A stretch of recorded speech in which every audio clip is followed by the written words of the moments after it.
Just It's being recorded. perfect. Okay. So we're gonna go and review and approve the agenda. Vanessa, if you can pull the agenda.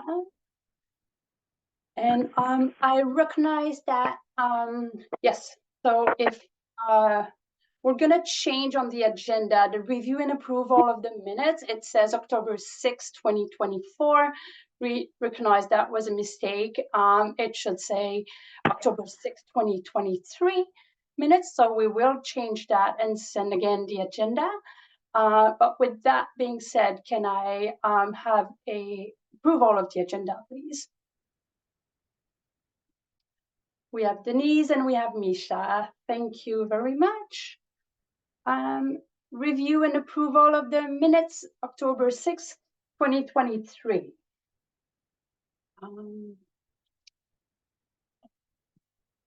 If you can, what? To you, we have Shannon, Denise, and Cam. Thank you very much. Okay.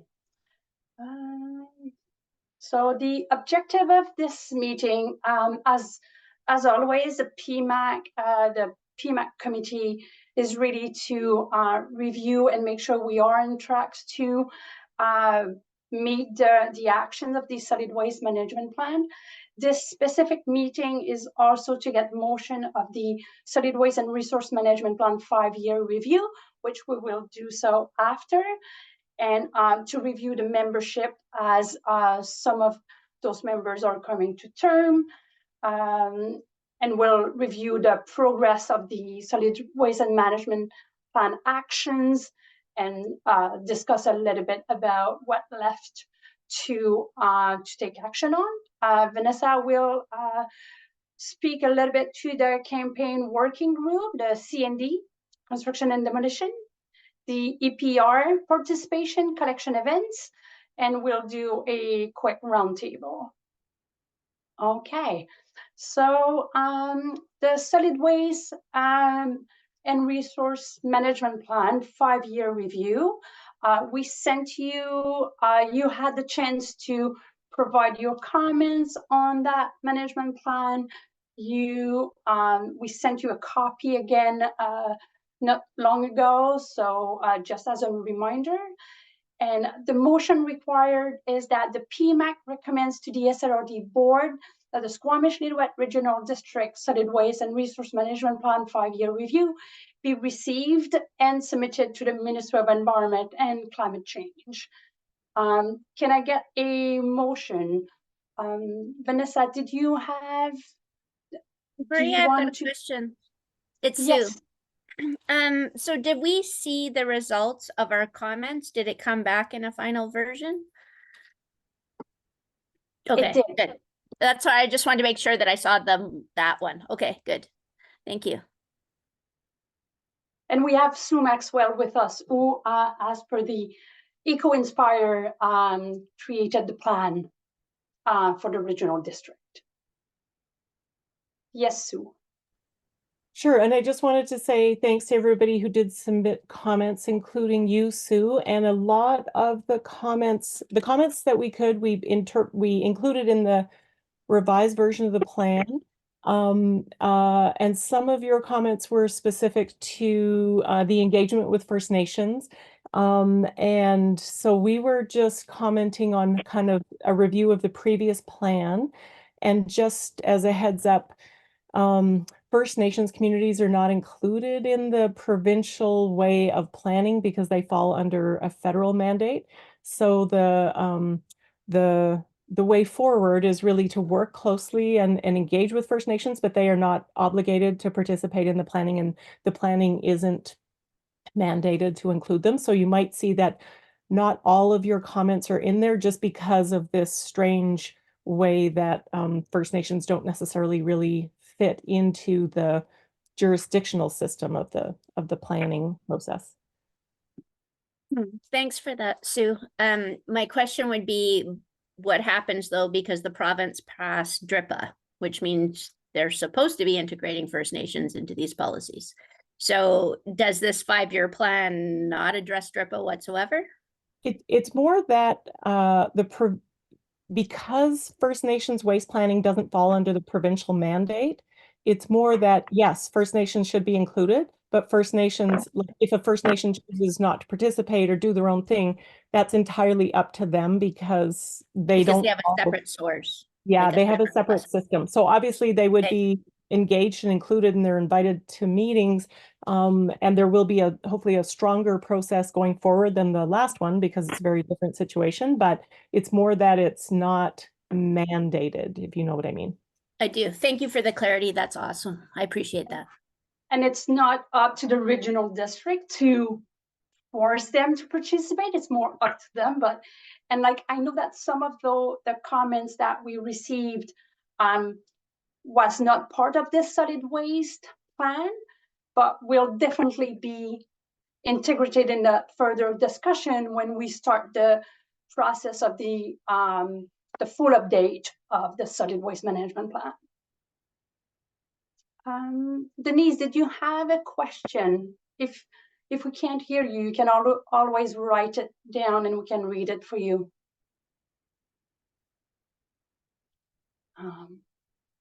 Any other questions before we oh yes, Shannon.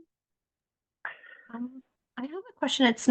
I'm not sure how it would be addressed in this, but since Sue finished her work on the plan and it's like at its final stage, Squamish, we received notice that GFL will be closing its Queensway depot, or no, not closing its depot, but no longer being a Recycle BC depot. And I know in the solid waste management plan, it references that depot site. I can't really speak to what's going to happen in Squamish, but like, I don't know if that's like a place that maybe we should put some wording around, like advocating to the province to recycle BC and things like that. Like, I wonder if there's, I don't know if it's just a change that's I'll happened have since to that have plan. a conversation with the Minister of Environment on that to know, like, does it fall under like, do we need to do an amendment for that? Do we, what kind of, yeah. Like thing with these plans, right? Because they're so static and the landscape is always evolving. I actually don't think it's a real big issue. I just like wanted to raise it. I think like I don't think it's an issue to be honest, because we'll be updating the plan in years to come, and we can just update whatever it looks like. Mm-hmm. And I for sure that will I'm sure we can address that to the ministry, just because like you're going through that, but I'm sure you're not the first one who going through a similar situation. Like, would that require like an amendment every time there's a change to a private provider of a service? Like, I think like there's more and how to better address that in the new plan, in the future plan, so we are not facing the same situation again. Maybe it's just a wording type of the choose of the wording in the plan, but I can bring that to the ministry and see if it requires any other changes. Yeah, I mean, truly, I don't think it's a top priority issue. It's yeah, Yes, like to do about how the plan addresses it. Sorry, that's what I mean. Yeah. Yeah, I think you're right, Shannon, that the plans are static and the review was at a point in time. And just with the nature of completing the review and then having to have these meetings and having to go to the board, there's always going to be potentially changes that happen in the meantime. The plan, it doesn't fundamentally change the plan because the plan is supportive of EPR and wants to have depots in, throughout the communities. So in terms of, it's not a material change that I don't think will be of note for the ministry, but if you, when Mary Lou is interacting with the ministry, it's definitely an opportunity to raise the issue that it's problematic when places close in small communities where there's not a lot of other options. Thank you, Shannon, and thank you, Sue. Okay, so if you're okay with that, Vanessa, do you want to go one by one and ask if we have support of the motion? Can we have a virtual show of hands? Would that work for you? If everybody that supports the motion can put up their virtual hand or their real hand if they're on camera, I will take a count here.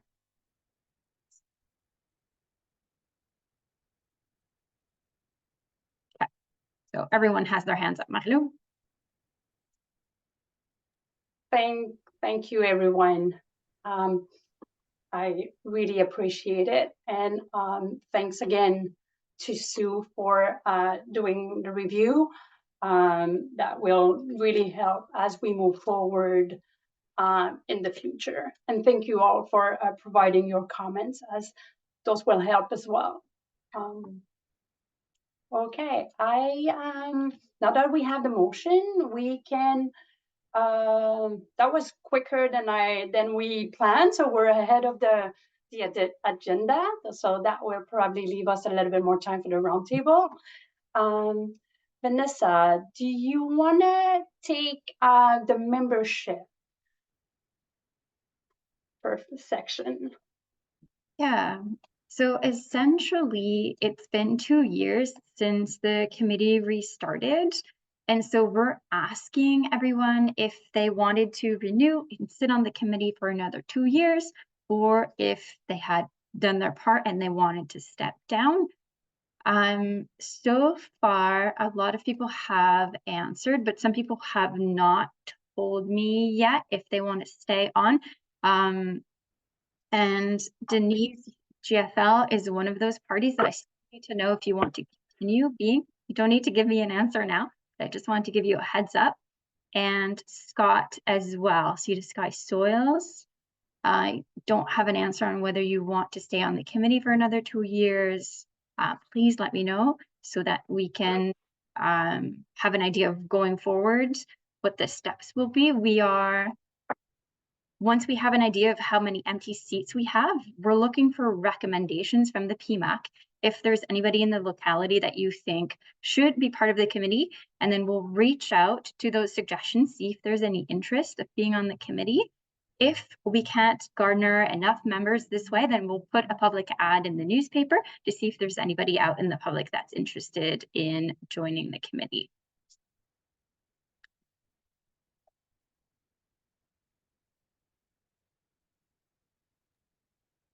I think if there's not any further comments on that, Marilou, I don't know if anybody in the PMAC currently had any suggestions, any organizations or individuals that they had thought of that would make a great addition to the PMAC. Yes, Sue? Sure, I just thought going through the plan, that there's certain we're going to talk later on a construction and demolition working group, but maybe like the Home Builders Association. And also I have to say, I haven't checked who's on the committee, and there might be people that just haven't been attending, but you kind of think, okay, construction side of things, or whether it's Sea to Sky Renewals or some groups that are involved in the construction aspects of things. And then also illegal dumping was a concern, and certainly looking into that illegal dumping strategy, there was several groups that were keen, and maybe they don't want to be on the full committee, but maybe they want to be on a working group or be involved with certain aspects. So those might be just areas that I can think of. And then also reuse. If we think that going forward, reuse is going to be a bigger component, are there any groups that are not involved right now that might wish to be? Just some thoughts. Agreed. Thank you very much. Thank you. We are well aware that there's one, we don't have any representative from First Nation for the northern part of the regional district, so we will work on that, and hopefully we get a member that can be part of this team and kind of like provide us with the reality up north as part of the First Nation community. So we'll work we'll definitely work on that to make sure. Shannon just mentioned Squamish Rebuild might be interested. Do we have any other suggestions beside what Sue provided it? I see that Sue Sender just popped another one in that chat there. Perfect. Thank you, Sue. And then the last step, once we have a full set of people that are looking to join the PMAC, we will be bringing a report to the board with all of the renewed membership. And we're aiming to bring it to the board in May so that we can have a full set of members in for our June meeting. Were there any questions before we move on? Okay, well, thank you all very much. Okay, so we can now move to whoops.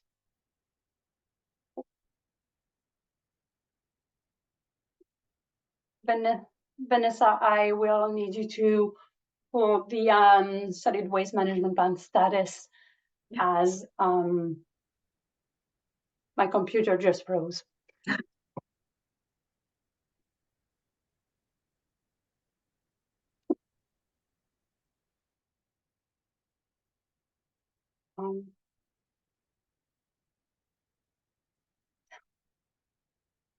Thank you, Vanessa. You know me well. Okay, so we just decided to have all the actions that are part of the solid waste and resource management plan, and go one by one and kind of like go quickly on the one that are ongoing, that we don't have any additional comments, but obviously everyone is more than welcome to ask questions as we're going through it. This is really kind of an update and making sure that the committee is keeping track and working with us to make sure we are aiming the target and we are moving forward and making progress on those actions that were decided back in 2016. And I know there's a few that are still outstanding, and we've seen it as we went through the 5-year review. But let's go one by one. Incorporate community-based social marketing into major campaigns. So basically, this is something we are already doing, and we will, the SLDD will work harder and at sharing the materials. I think it's a great way of just not doing everything on our own and sharing everything we have. So between the regional district and the member municipalities, if we can share as much materials as possible, then we can just work on the same direction, aiming the same target. The same will happen for the residential food scraps reduction campaign as well. We're using a lot of what's already happening. So we haven't created that many campaigns, but when we do, we will share with you, we'll let you know. Otherwise, we are using what is available to us, either from the province or from the federal. In terms of ICI and multi-family communication strategy, Vanessa, do you wanna update us on this one? Sure. So I'm just gonna skip to the red part there, and we're hoping to contract out an assessment of the multi-waste, we call them diversion storage rooms now, the waste rooms, to get a better understanding of what is out in the communities.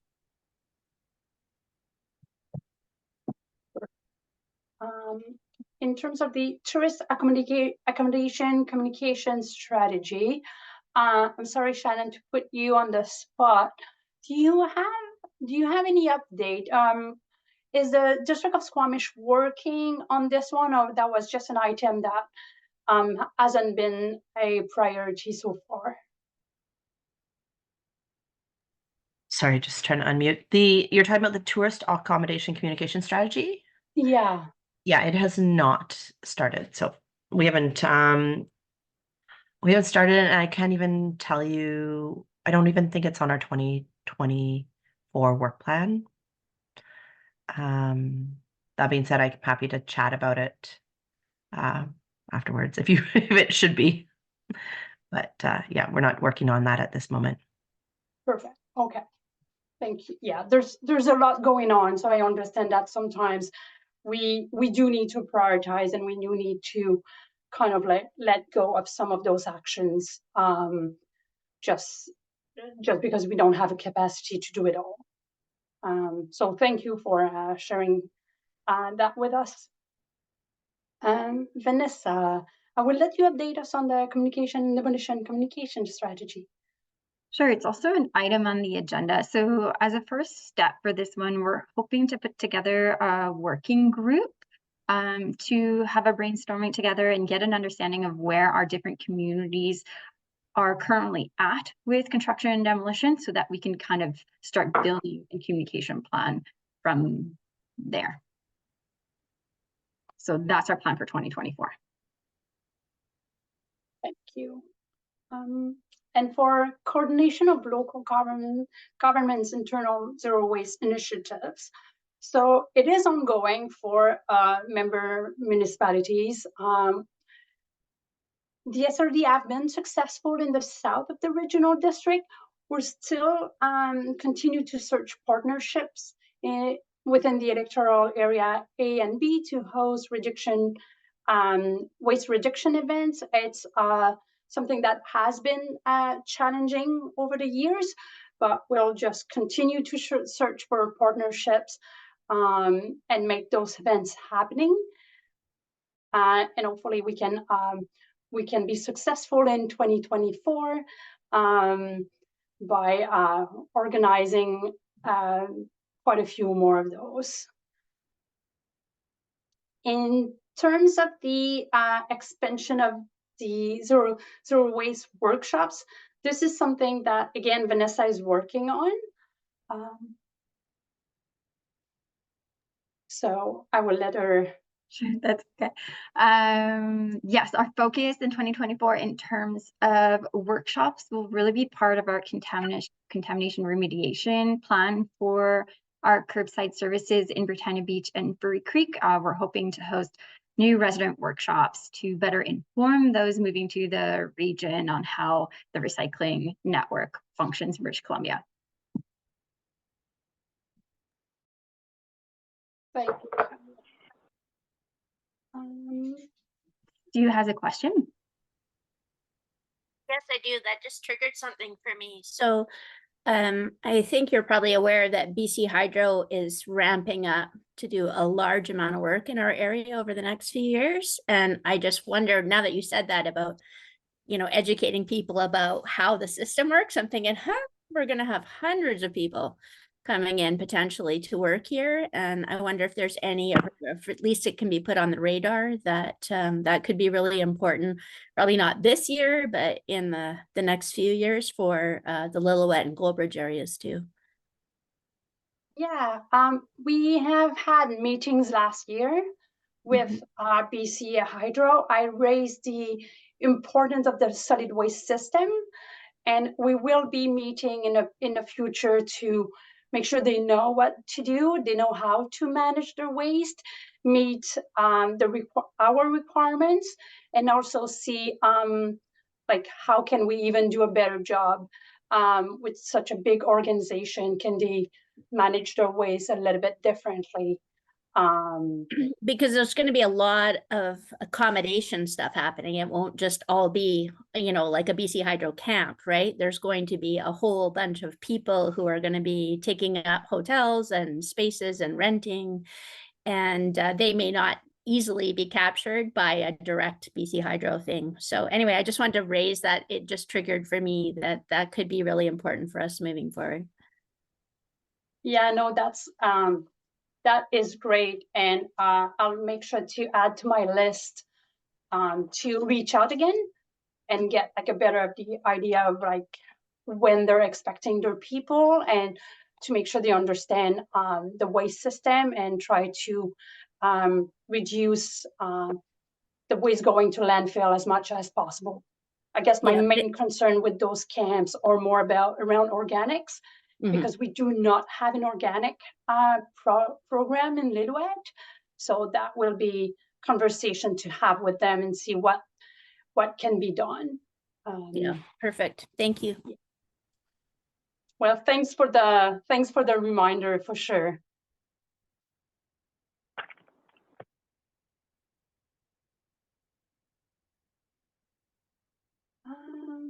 Okay. So the Bear Smart backyard composting.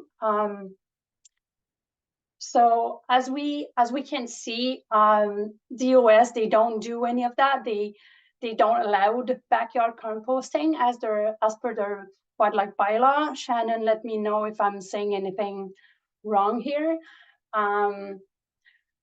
For Whistler and for the SRD, it's, oops, sorry, go ahead, Shannon.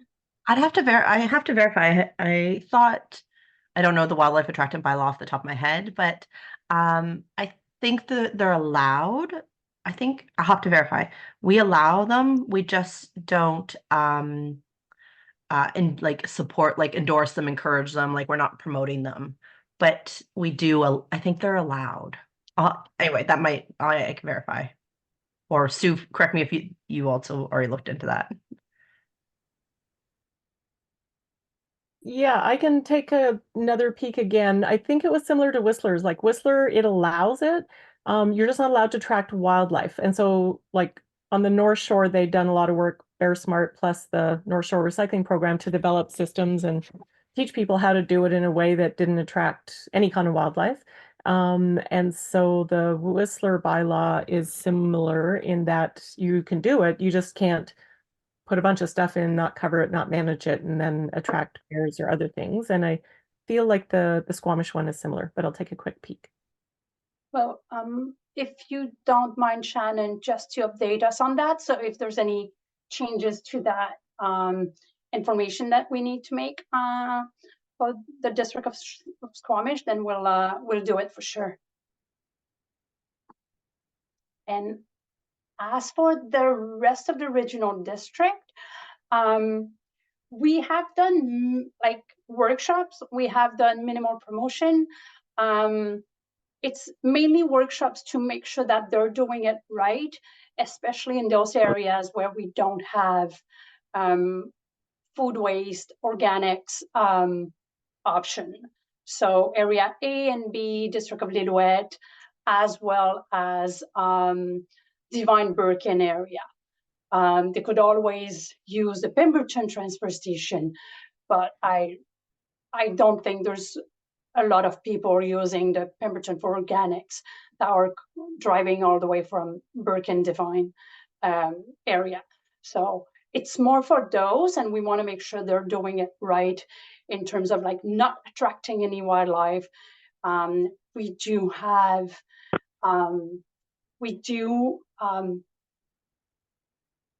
sorry, I got distracted with what is being said in the panel. But yeah, we do have a wildlife attraction bylaw that doesn't allow any of the to attract any of the bylaw of the wildlife. And sorry, Mahlou, if I can just add more specifically, we've held workshops in Area C, and we often talk about wildlife in Area D with our wildlife representative. We're still working on hopefully hosting workshops in Area A and B. So we haven't been successful, but we're continuing those conversations.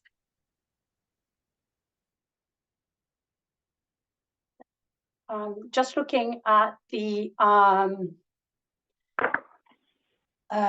yeah, we're not there yet in terms of, I'm looking at the chat in terms of the word camp. It's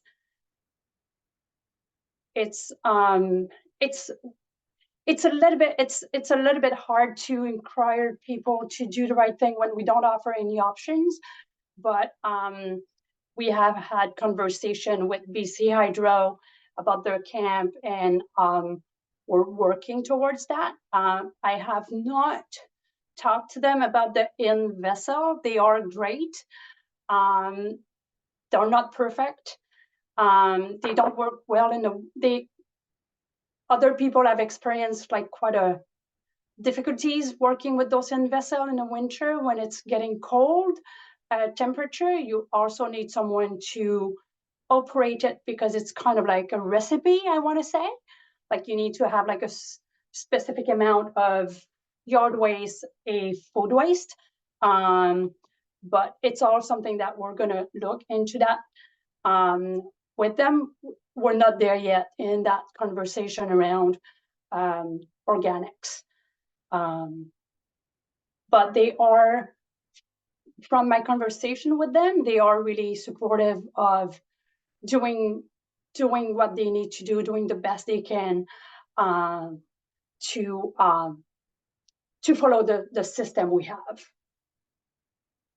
And there's few things that we don't allow big industrial companies like BC Hydro to bring at the landfill because we know there's options in BC to divert some of the materials they have.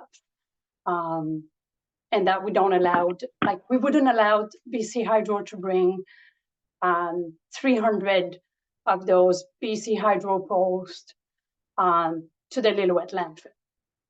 We're too small for that. We're too small for that. So we kind of have like a guardian of that to make sure that the landfill is really mostly used for commercial and residential of the area.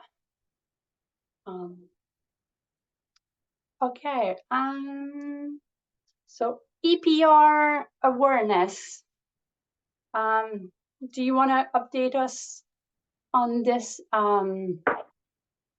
In previous years, we had a campaign, so we will relaunch the campaign in 2024 and share the material with our members. We always promote EPR awareness at our various attendances at events when we have pop-up depots or pop-up education booths. So we will continue to do that. We also promote EPR awareness in our ongoing contamination reduction work with Recycle BC in electoral area D. And we will redouble our efforts in promoting the Recyclepedia now that they are going to have more ways to contact an individual via chat or the hotline that we're well familiar with. So we're going to redouble our efforts in pushing that to make people aware of what's out there.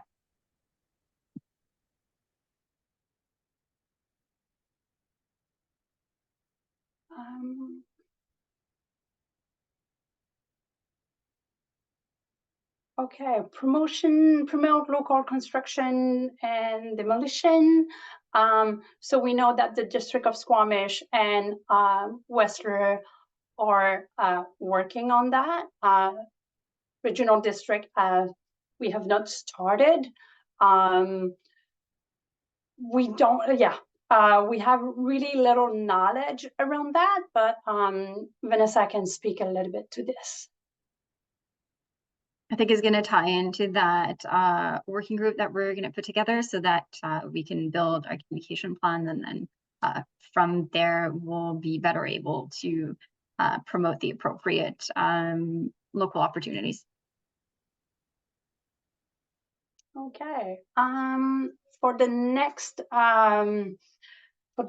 one, we're now aiming to the summary of the new reduction and reuse initiatives. Campaign to encourage reduction and reuse behavior. That kind of like tag into the communication initiatives. As for the Rebuild It Center in Pemberton as well as in Lillooet, it's both. The SRD couldn't make any progress on those two. The SRD prioritized other actions to implement. Again, big challenge is to find space to provide the service, local organization that would be in charge of those, budget allocation. Obviously, there's quite an important cost attached to those rebuild center. So I am not sure when we'll be able to make any progress on those two. It is not a priority. It's not on my list for the 2024, and so yeah. We're gonna keep looking. We're gonna keep trying to find ways of looking at other people's Squamish, Whistler, how they organize that, and see how we can do the same. I know this is a big one, and I know it's really it's something that residents really want. So I want to make sure like you have the floor to be able to ask questions around that.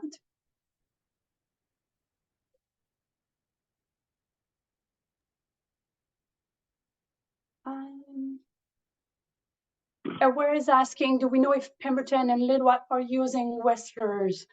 I would say Pemberton residents are probably using the Whistler one. I cannot speak for Lillooet residents, but I'm sure it's well used. I'm sure it's well used in the area. Sue Senior, it's frustrating not to have a reuse it options in Lillooet for so long. Yes, I understand your frustration. We are working on an RFP for the Lillooet landfill operation and management. And as part of the RFP, there's an option for a reuse it at the Lillooet landfill, but that won't be a rebuild center. That will just be a reuse it.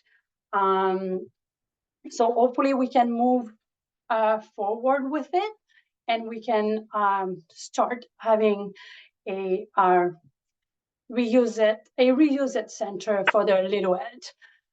Just have topic. Oh, sorry, I couldn't hear that. Hold it. They hear me. Can you hear me, Mary Lou? Barely. Go again. No. I if you can hear me, everything says that I'm off. I wasn't meaning to talk to you. So I'll mute myself.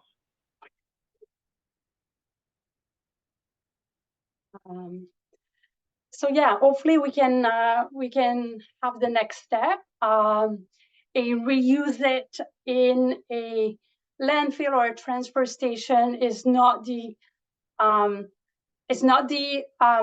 overall solution. There's a lot from those reuse it center that goes to the landfill at the end of the month. We just did a Pemberton transfer station report last month, and basically there's an average of 7 tons of materials going to the landfill from the Pemberton reuse it center. So I would like to see that like going down. But those reuse it center, like reuse it, are so small, and there's so many things that we can't accept due to the type of infrastructures we have. So I would love to see something more permanent and sustainable with a higher diversion rate, but it is a start. Any other question?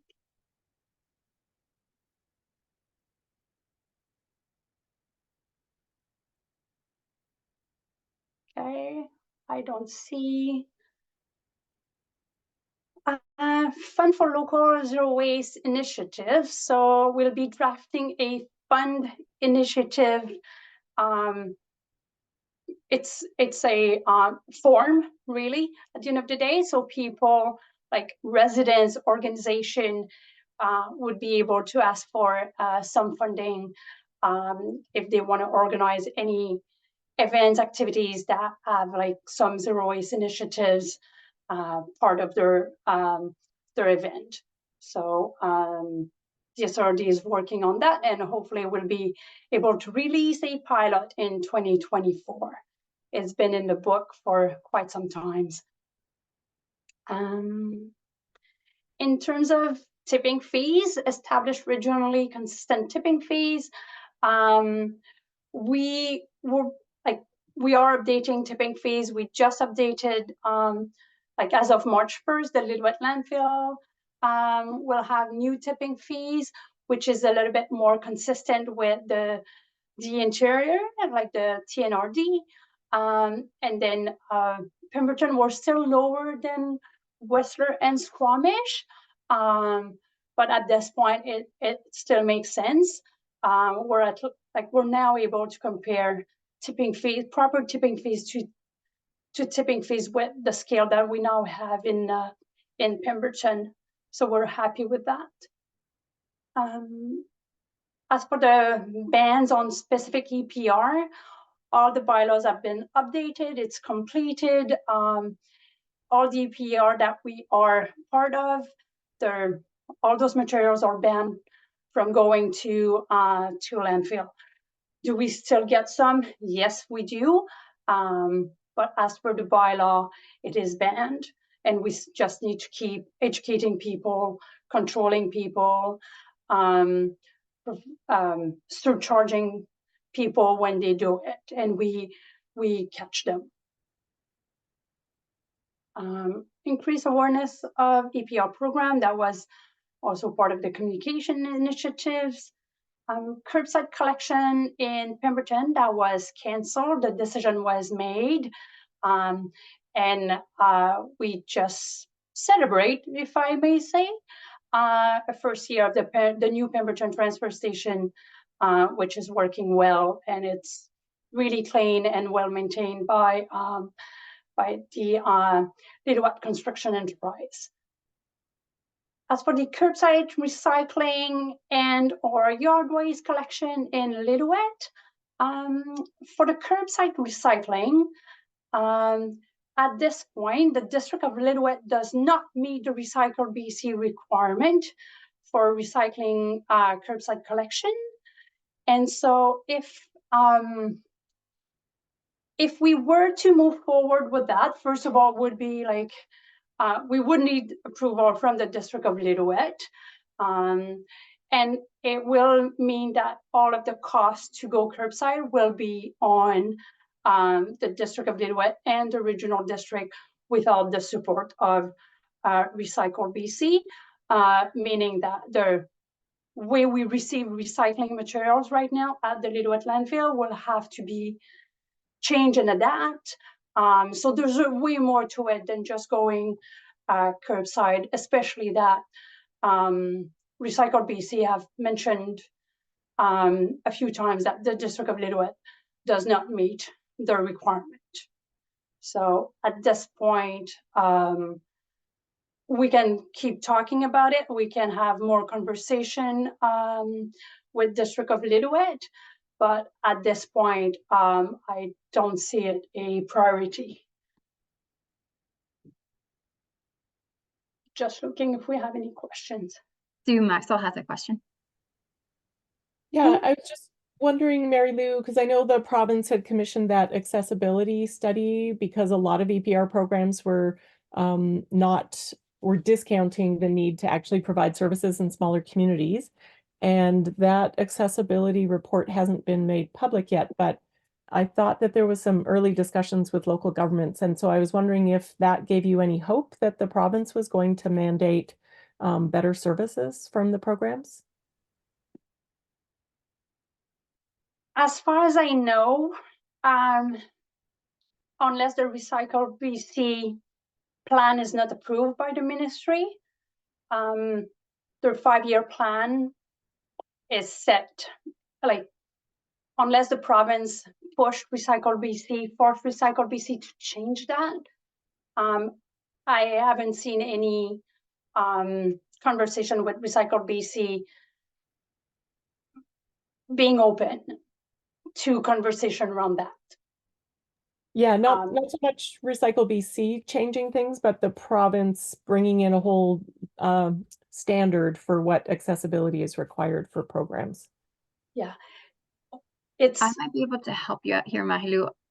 From the last conversation that we heard, the province was going to release a one-pager about the study, but nothing more. And then they're saying it's going to be some time before we see more from it. And Thanks. It's not that we don't provide the service. They have the service. We have the recycling for Lillooet and Area B. It's just not curbside for like within the district of Lillooet. So that's the only thing. And I know some people have been providing us with input, and they would love to see that. But unless they change their requirement, and then the district of Lillooet meet the requirement, we'll have to do like a financial study to see the cost attached to it to do it without the EPR support. Yeah. So it's at this point, it's going to stay statu quo, and we're going to keep advocating for more accessibility in terms of like EPRs in the northern smaller communities. The next one, require new development to design for tree stream waste management. The SRD completed in 2023, the diversion storage room technical guideline. We have worked with Squamish and Whistler on this one. We really used their guideline and kind of like make it adapted to the SRD. So we're grateful to Whistler and Squamish to share the documents with us. We have shared it with Pemberton, and it has not been shared with Lillooet, but I will reach out to Cam and see who will be the best contact to share that, and if it's if it could be applicable for Lillooet. Knowing that there's no, as far as I know, there's not many tree streams multi-family home outside the member municipalities. There's some in the south. As far as I know, there's none in the north, but that study will help us having a better understanding of what we have in our within our boundaries. Did you want to add anything, Vanessa? No, I just wanted to flag that you skipped over the recycling waste minimization at events before you continued. And I can take it if you want. It was just to say that we are going to draft a waste management guidelines for events in partnership with Squamish and Whistler in 2024. So yeah, we'll be able to make some progress on this as well. So the other one are part of the other initiatives that we talked in the past, like it before. So I'm just going to skip to residual waste initiatives. Expand Squamish landfill. This is ongoing.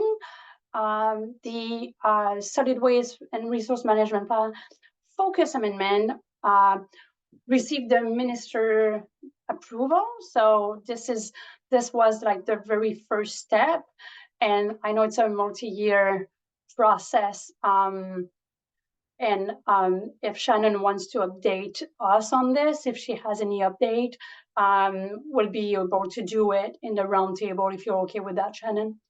Perfect. I don't want to force you to provide any update if you don't have any to provide at this point. Establish a working group with responsibility of evaluating residual waste management options. The group is established. We have been meeting once a year, and we have skipped years in the past. So we're hoping to meet in June of this year, and hopefully meet more often, because we know it's a big one. It's key of making sure we have everything we need to be able to manage our waste within the region.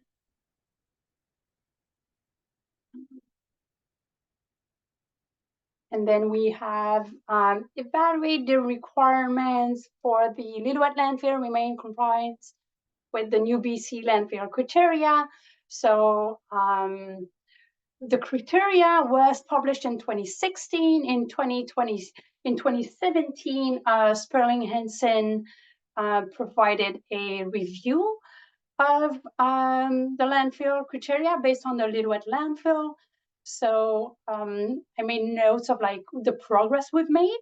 So the design, operation, and closure plan will have a final version in 2024. Contaminating lifespan assessment, that is part of the DOCP. All those items were the one missing as per the landfill criteria. Install groundwater monitoring well. We're planning to add one in 2024. We had two at the Lillooet landfill. One was dry for a very long time. We closed it as per BC recommendations, regulation in 2023, and we will install the new one in 2024. Landfill gas monitoring probes were installed last year. Gas monitoring on-site building was done in 2022, and fire break was done in 2019 and maintained annually. So we are making progress. Now the one that we're missing is the groundwater monitoring well, the second one. The ministry is well aware of that. We provide them with groundwater monitoring annual report every year.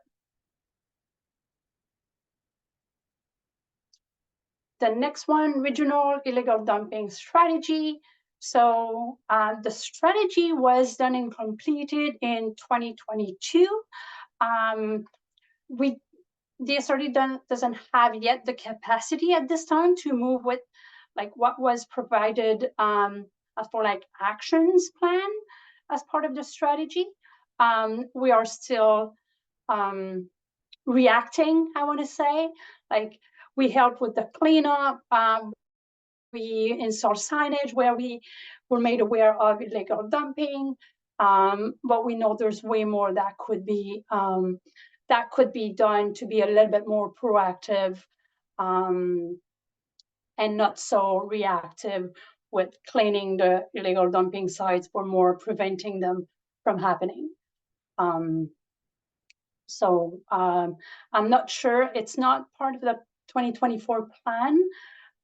Hopefully we can move forward in 2025 with some of the actions that was suggested. The next one, wildlife management initiatives require commercial collection containers to be animal proof in electoral areas. So the SRD has the bylaw, but we have not yet enforced it in area A and B. So there's more work to do in this, and there's also more understanding of like the type of containers that they should be using and who can provide those containers to them, and all of that. So there's a little bit more work to do on this one. Enforce animal proofing bylaw requirements. Well, as I mentioned, we do have a bylaw. It is being enforced for electoral area C and D, not yet for electoral area A and B. I will ask you on the spot, but please let me know if you don't have an answer. Misha from the village of Pemberton, do you know if you're enforcing everyone to have kind of like animal-proof containers? You mean residentially? Residentially and also commercially. I think that, well, I mean, I shouldn't assume, but I'll look into the actual bylaw to see what it entails. But I think that a lot of the commercial, commercial businesses use GFL, and those are animal proof. But I'll dig deeper. And I know that some residents can also contract GFL to have waste collection with like in the village as well as a little bit outside of the village. And they also have we shouldn't call it animal proof, more animal resistant. Yes. we know that if like a bear want to have access and was rewarded in the past, they can do some damage. Cam, from the district of Lillooet, do you know of any bylaw that you have within for your district in terms of what resident should be using in terms of containers? I believe we do have the bylaw for the bear-proof containers. Yeah, we just updated it too. So the timing that they can put it out is after 6 a.m. and the type of containers and the amount of garbage you can put into it. So the bylaw was created specifically for the bear-proofing of the garbage bins. Is it only my computer? I couldn't hear what Cam was saying really well. Vanessa, did you? Sorry, I didn't have the camera on. I wasn't feeling well today. We just updated our bylaw specifically for bear-proofing our residential garbage cans. So we, along with dictating the size and the type of the garbage can with the lid on it, we have the you can't put it out until 6 a.m. And then we have our bylaw officer actually monitoring the garbage days that everyone's in compliance. That's a good update. Thank you so much. This is great to hear.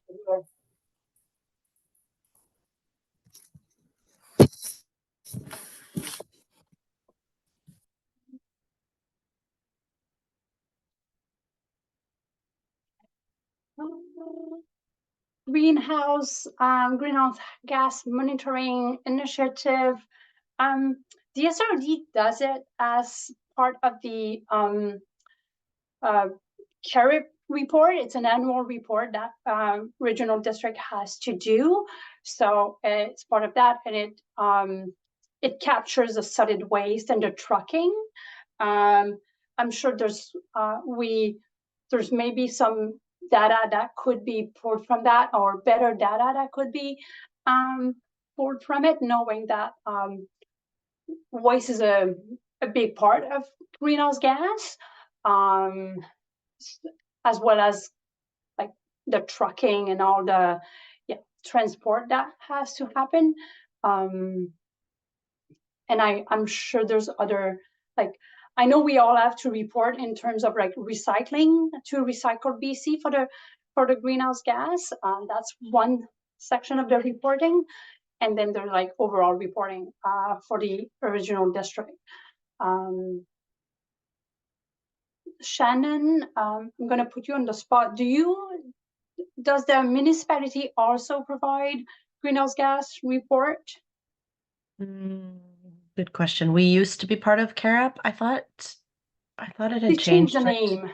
Yeah, they changed the name. Yes, would be my answer, but that I'd have to follow up with our energy specialist to have a firm answer.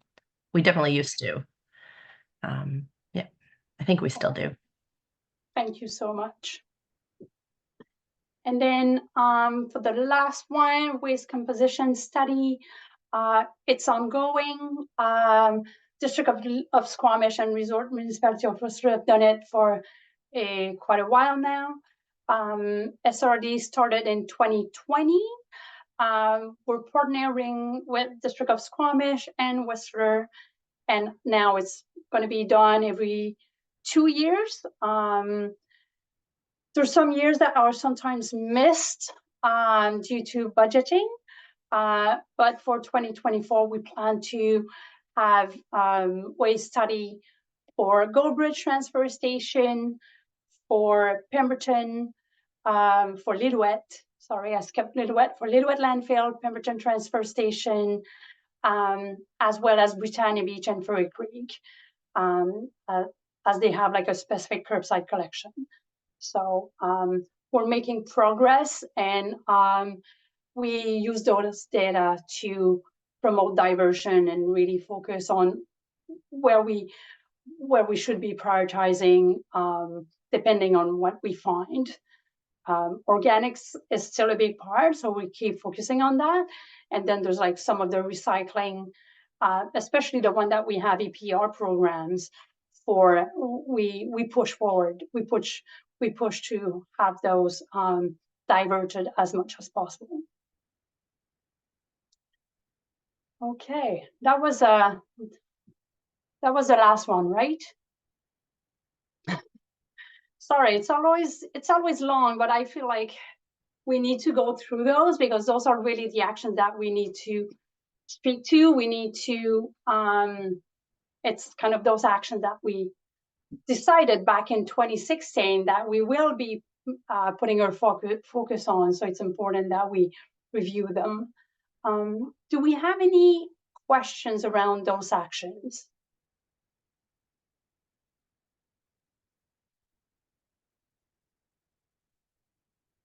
I don't see any hands up, and I don't see any questions on the chat.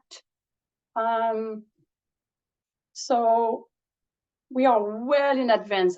Maybe I went way too fast, but that's good. That's good news. Well, I know everyone is busy, so I suggest we all take a 10-minute break and be back in 10 minutes, which will be 10:20. Okay, welcome back. So it's 10:20. Would you mind, guys, to turn on your camera so I just know who is back, who isn't back yet? So thank you all. So we're waiting for Denise, Ware, and Scott. Sorry, I didn't quite hear your question. Did you? Oh no, all good. Hi Scott. I asked people to turn on their camera so I could see who was in a call and who was still missing. But calling out works just as well. Thank you all. And I'm sorry, I realized that while we have new people around, we have Cam, but we also have a new representative of Aware. And I totally forgot about doing an introduction of everyone. So while we're a little bit ahead of schedule, why don't we do that right now? And then we can jump back into the agenda. So I'll just go with the first one on my list. Sue Maxwell, sorry. Yeah, so great to have two Sues. Yeah, Sue Maxwell. I think I'm here for Zero Waste BC, but maybe I'm here for Eco Inspired. Either way, based in Whistler, really super interested in waste things. Thank you, Sue. Sue Singer. I'm sorry if I pronounce your last name wrong. It's okay. It's all good. Hi, I'm Sue Sanger. I'm a professional biologist and I live and work in the Lillooet area and the Stadlium Territory, the Northern Stadlium Territory. And I'm here as a public member of this organization. Thank you. Thank you, Sue. Scott. Hey there, Scott Kerr. I work at Seed Sky Soils, so composter, organics, recycling. and I'm here from that perspective. Thank you. Shannon. Hi, my name's Shannon White. I am with the District of Squamish, live, work, and play on unceded traditional territory of Squamish Nation. And it's nice to see everyone and be part of this group. Thank you. Thank you, Shannon. Misha.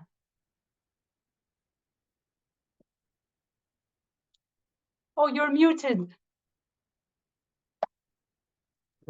Sorry about that. My name is Misha Cassette. I represent the village of Pemberton in this group. My role in the VOP is, well, I'm a laborer, so a foot soldier and very passionate about waste reduction. Thank you, Misha. And Denise.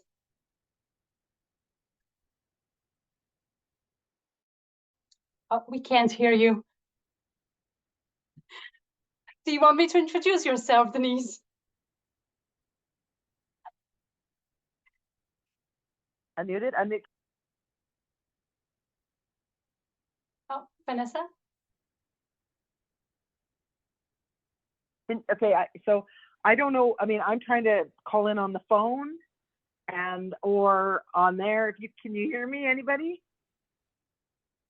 Yes. Okay, so I'm Denise Imbo. I'm from GFL. The primary hauler in the corridor, and I'm a passionate recycler myself and environmentalist. So I'm pleased to be part of this group. Thank you, Denise. And we have Rhonda. Yes, hi. I'm here representing Aware, retired ecologist living in Whistler, and really impressed with the depth and breadth of the work of this committee. This is my first meeting, so I'm just really getting in, and Sue's report was fabulous.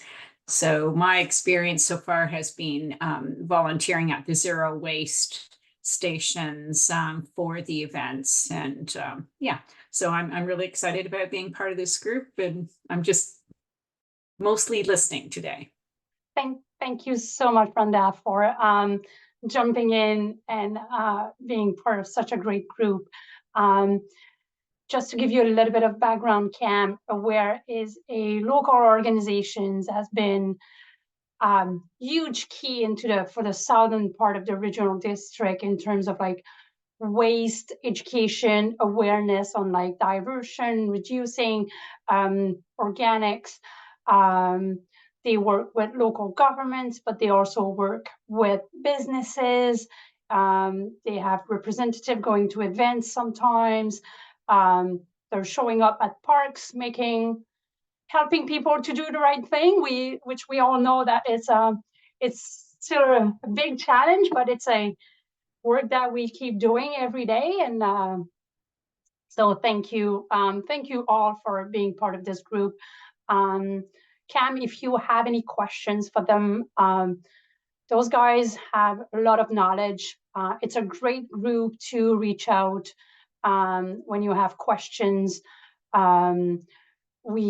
So yeah, anytime we can help you with anything. I know you're quite new to your job, so anytime we can help, we will do so. So sorry guys, I'm putting you on the spot. But I know you're a great group, so I know we help each other fighting the good fight. I just want to throw out there that Aware also delivers our waste reduction school workshops or in-school program. That's true. I forgot the most important part, the kids. So yeah, we've been going to schools from Squamish to Lillooet to First Nations. So we've been working with Aware for quite a long time, because you were doing the school workshops before I got to this job. So that's 5 years ago. So, and I know it's really well received by the kids as well as by the teachers. So thank again for that. We're educating kids helps to educate parents.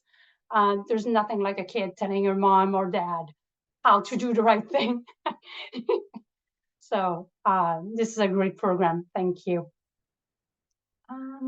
Okay, so if we go back to the agenda, so we are now going to discuss the C&D, Construction and Demolition Campaign Working Group. So the floor is yours, Vanessa. Thank you. And I'm going to be rather brief, as I usually am. I'm trying to put together maybe a task force or a working group. It hasn't been decided yet how many sessions. It could go from 1 to 3, depending on the feedback that I get from the task force. But I'm looking to put a group of people together that can help give us direction on where our different communities are at when it comes to C&D, because it seems that some might need educational material for contractors, whereas some we're still at the resident level. How can we better educate our residents on how to divert from their own homes when they're doing renos? And so I'm hoping, and I'm wondering if any of you had time and wanted to participate in a task force to better paint a picture with me of what that would look like.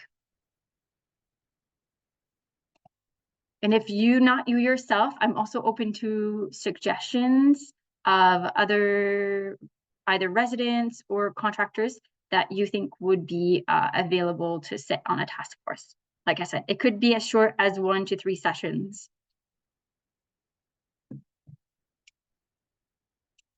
Thank you, Sue. Did you have a comment or are you volunteering? Thank you.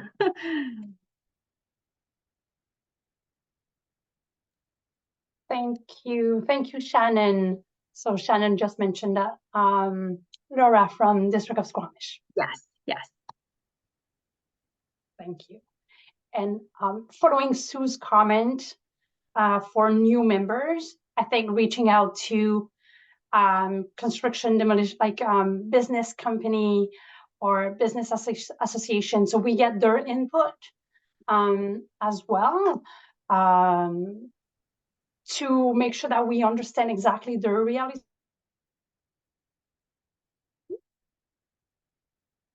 Marie-Lou froze. We can give her a couple of seconds. Did you have something to say, Sue? Sure. Although I'm worried that Mary-Lou will catch up and it'll come out really quickly. Part of the PMAC, but as well as part of that working group. Sorry, Marie-Lou, you froze for a second there. I was just thinking, like, I know that in the development of the zero waste strategy for Whistler, Tom at the time was the chair of the Sea to Sky branch of the Canadian Home Builders Association, and he'd been super helpful and had sent out a survey. And then, there's Sea to Sky removals. There's, Squamish Rebuild, the Whistler Rebuild It. And then there's sometimes some builders, like talking with Tom might be helpful, but there's phase 1 in Squamish that does deconstruction. There's some builders that try to do better things on site and have won awards for kind of being a little bit greener. So I kind of think talking with Tom, he might be able to suggest who might be interested in that. And I'm guessing maybe if you talk directly with Andrew or Shannon, they might have other tips on who in their areas are kind of getting involved in that sort of stuff. And I don't know, Denise, you guys might see a bunch of stuff show up, so maybe you have ideas too about who to contact.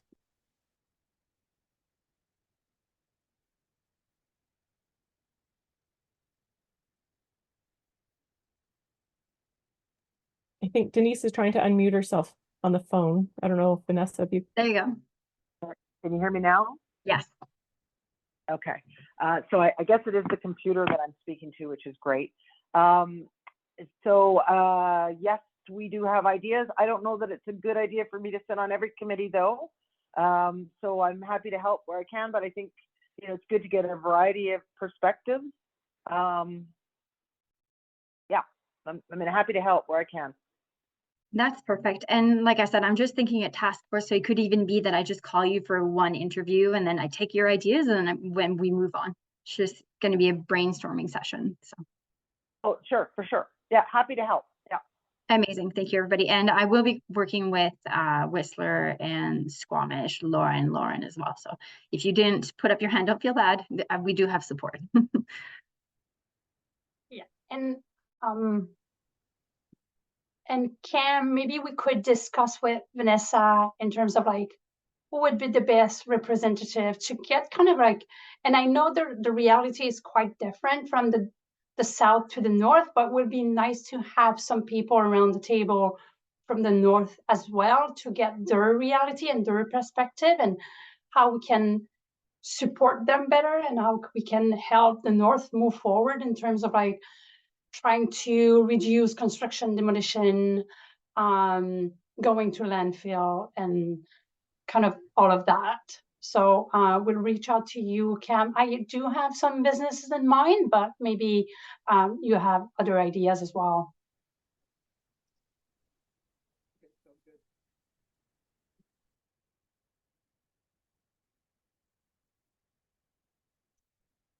I also sort of jumped in, but Vanessa, if it makes sense for us to do a quick chat or brainstorming session or something, then I'd be interested in that. We see, some C&D waste come to Sea to Sky Soils. So people that have a bunch of wood waste, cutoffs, 2x4s and things will bring it to us. And if it's not treated or painted or anything, we can compost it. But I don't know if that's the most efficient, effective way to deal with wood waste. I mean, it's fine, but we certainly see it. And I think people have limited options on where else they can take it. So sometimes they bring it to us. So I'd be happy to chat with you as well. Amazing. Thank you, Scott. And there's also a comment from Misha that should reach out to you later on. So thank you, Misha, for that. So this is awesome. This is going to help the regional district to kind of move forward, get a better idea of construction and demolition and how can we adapt depending on the area of the region to better support and just divert more, which is really the end goal. Any other comments on this? Vanessa, do you have anything else to add about C&D? That's it for now. Stay on because EPR is next. Yeah, exactly. So for EPR collection at let me pull up my help with all the acronyms here. At the British Columbia Product Stewardship Council, they were discussing how they were in conversation with SABC, which is the Stewardship Agency of British Columbia, which is actually the group of the stewards themselves.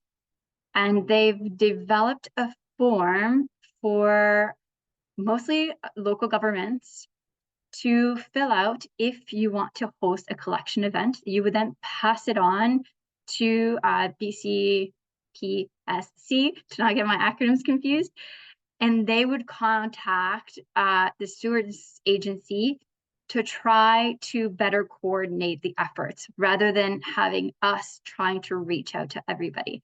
I think it'll be a bit of a pilot in the beginning, but I wanted to let you guys know. I emailed the form maybe a month ago now, but it is available to you. I think the preference is that it's filled out in September so that everybody has a whole lot of notice for what collection events you're hoping to host, but it can be filled out at any time.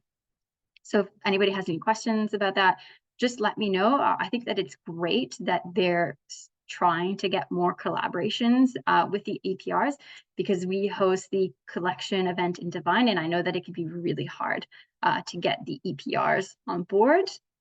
The other line to that was that I brought up the fact that it's also very hard to get EPRs on board with outreach, that we've reached out to them in the past to participate at events or farmers markets, and it's really hard to get traction from them. And they will also look into trying to streamline the process for education and outreach, which I'm really looking forward to. But also of note is that the collection of stewards cannot make decisions for every steward, so they can't force them to participate, but having a streamlined process could still be tremendously helpful.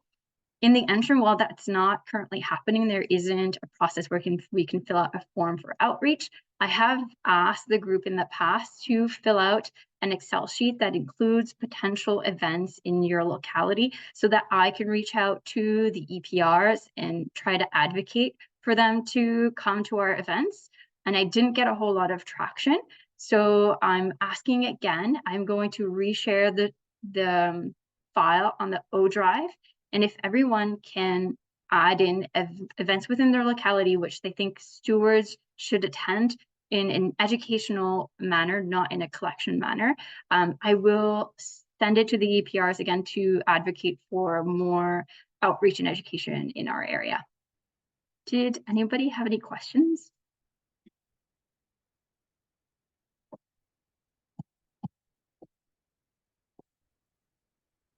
No, take it away, Marilou. Okay, so yeah, I can't encourage you enough to reply to Vanessa on those, pushing the EPR to step forward when we organize events is really, I find it important. I feel like a lot of the time the responsibility is put on local governments, and while we can do our best, it shouldn't be our only responsibility to push forward for those collection events and outreach from EPR programs. So if there's some interest to get those EPR to get together and show up at our events, this is great. I sent an email earlier this week about the tire stewardship. It's nice. They reach out to me asking for events, asking for collection events opportunities. So I share that with Squamish, Whistler.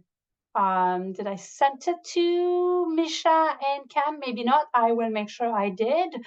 The SRRD, we usually organize collection events for tires only where there's no tires, like no opportunities to bring your tires, which for us, it's a Divine Transfer Station. We do accept tires in Lillooet, we do accept tires in Goldbridge, but I will share the information with other member municipalities for sure. And now it's, we are ahead, which is great. We now have over an hour if we need to for the roundtable. So let's just open the floor. And if you guys want to share what you're doing, what you're working on, your challenges as well, this is a great place to, so we can support and help each other. So if you want to raise your hand and just share.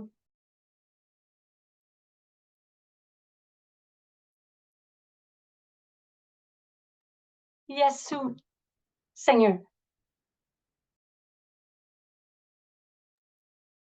Having trouble getting my camera back on.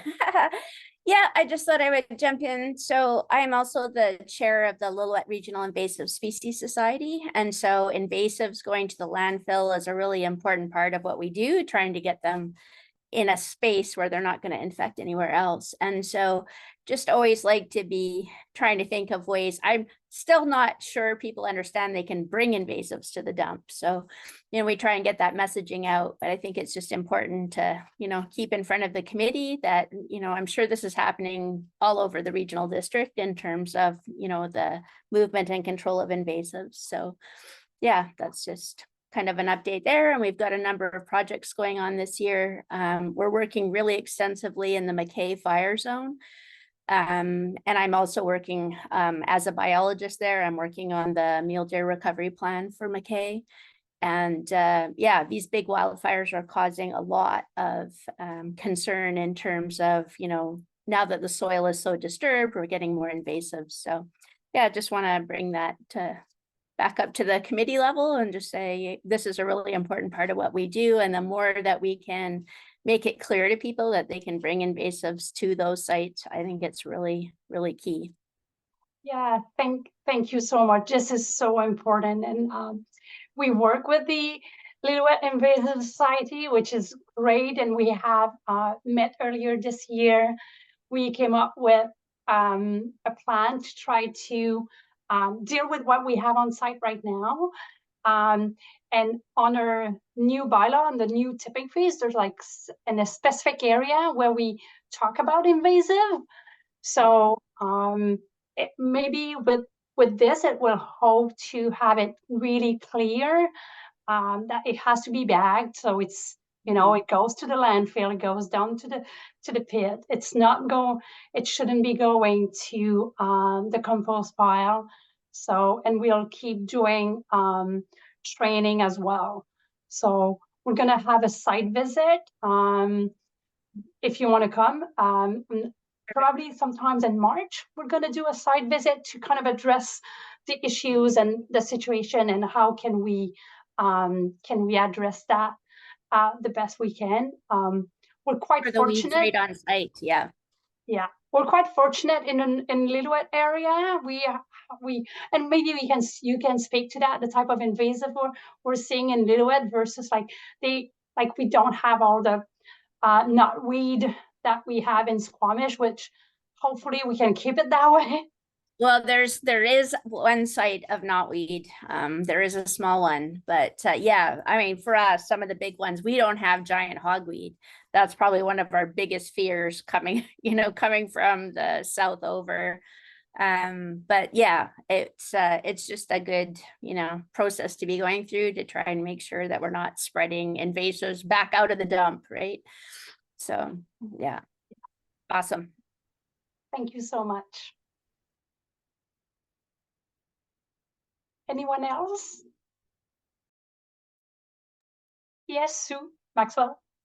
Sure. With my zero waste hat on, Zero Waste BC has been working with a bunch of different environmental groups across the country, including Environmental Defense and Zero Waste Canada, because the federal government put out, they commissioned a research paper on waste to energy, because a lot of communities were getting approached by waste to energy proponents, and so a lot of communities wanted to know more about it. And so there was a report out by Morrison Hirschfield last year that kind of did a narrow analysis of the greenhouse gas impact of waste to energy. So we did the bigger perspective, because they just really looked at new waste to energy versus the average old landfill. And they didn't look at any other alternatives such as, zero waste or higher diversion. So we have just released our reports that look at this broader analysis, as well as looking at some communities that have tried or have pursued waste energy and what that turned out for them. And also because Metro Vancouver is doing their solid waste management plan and has an incinerator, looking at a comparison of they're incinerating some stuff, they're disposing some stuff, but they've also been able to reduce their waste with some of their zero waste initiatives. So we have those components on our website, and we are going to be hosting some webinars to help educate people on kind of this broader perspective when looking at it. So I'll share that information once we have the dates for the webinar, but just wanted to let people know. Awesome. This is great.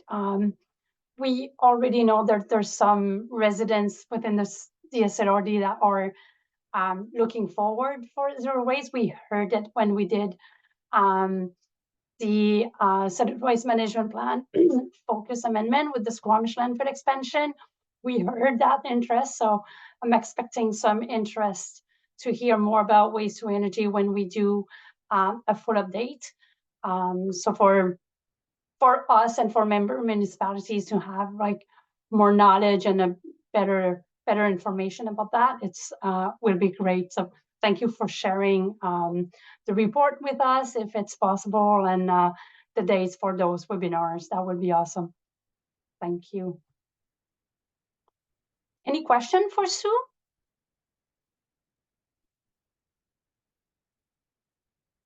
I see none. Oh yeah, Shannon. Sorry, I'm not very fast on the excuse me, unmute. I just want to say a big thank you to Sue. It's not a question. I really, really appreciate the work that you do to help all of us stay on top of everything that's happening in this world. So just want to say thank you. You're welcome. Thank you. I second that.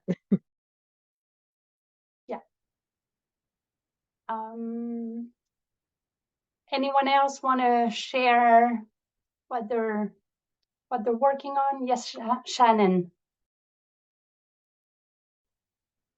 Yeah, it's okay if I go. All right, I have a few things. We've been fairly busy over here in Squamish. As I mentioned earlier, the GFL will no longer be the Recycle BC depot, only material depot in Squamish. So just a lot of work behind the scenes on what that might look like for our community. Stay tuned. I don't have an answer yet, but we're working on it. We are also, as Mary Lou and Vanessa mentioned, we are required under Recycle BC to have a contamination remediation plan for our curbside collection. There's high levels of contamination that Recycle BC has found. We actually, there's a possibility that we will be fined between February and May, depending on the level of contamination. So we've been working to get not only submit our plan, which is due to today, but also to get communications out and kind of some tactics out right away within the community, because if there's a contamination level found over 6.5%, then the community will see a fine. Well, the district of Squamish will see a fine. Also working on the landfill expansion. I don't have any major updates, just that the concept design was completed at the end of 2023 in the fall winter. And the next step is we're looking at, we're wrapping up the environmental work. We're doing a bioinventory of the site. And we are also, I have to issue I'll be issuing an RFP for the next set of work to meet our permitting requirements. So that's a design operation closure plan, a hydrogeological characterization report, and then another report. So that's kind of our 2024 landscape that we're looking at for that project. And as Mary Lou mentioned, the acquisition of the land is moving through its steps. I should say that when we did the amendment for the focused amendment with the SLRD solid waste management plan, we did put in the amendment was for either a landfill expansion or a transfer station if we're unable to if we're unable to build a landfill. So just it's minor, but it's important to say. We also are making headway on establishing some textile and book bins in the community. With COVID happening and some unsafe donation bin practices, they all got pulled in all of Canada, basically. And so the bin companies have re-engineered the bins, but they've been struggling to get them back into the communities, often because of associated illegal dumping. People will be like, it doesn't fit in this slot, let me just put it in front. And the Canadian Tires and London Drugs or whichever companies they are all like, well, now we don't have a giant mess. So unfortunately, the collection companies haven't been able to find new sites. So they approached us, and it's looking like we might have at least three locations in the district of Squamish, additional locations. So that's pretty exciting because books are a contamination that we see in our curbside recycling. So that's, and also I should say, I would put a note out. I don't know if any other communities represented here are interested in these bins or have them, but they want to make it worth their while to drive to our communities to service them. So what they did for the past few years, I guess since COVID, so 4 years, we have 8 bins at the landfill. So they will I would encourage you it's they're really, really keen to get more bins out there, and they like if you have space to host 8 bins or 10 bins, then you like they probably will sign up with you, and they're open to co-branding them. So I don't know what that's gonna look like yet, but yeah. And then we're also looking at C&D. I know that's on the agenda, but we're just looking at like what can we do as next steps. Our bylaw is in place, but it's pretty good, but there's always room for improvement. So we're just kind of assessing like what's next on our list to keep reducing the construction waste that we're seeing in the landfill. And also hoping to issue an RFP for a disaster debris management plan for Squamish. So that should be happening soon. And then ideally kind of rolling that into some sort of like exercise within the region and creating some sort of regional plan, small plan. I don't want to say the word plan like a giant document, like some sort of strategy in the region. So yeah, that's it. Thank you. Thank you so much, Shannon. As always, busy. So there's always a lot going on in solid waste in Squamish. Do we have any questions for Shannon?